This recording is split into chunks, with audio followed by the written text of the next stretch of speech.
How to make Facebook followers public.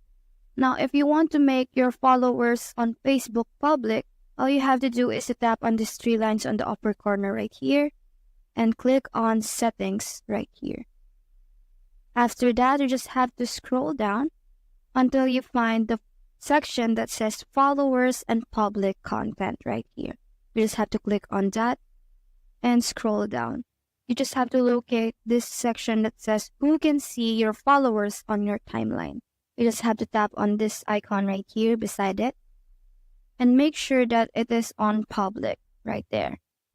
This way, your followers will be able to be seen by the public's eye. And it's not just your friends or you yourself will be able to see those. Anyone on the internet who will stalk your account will be able to see how many followers you have if you set this specific section right here into public. So that's how to make Facebook followers public. Hope you help.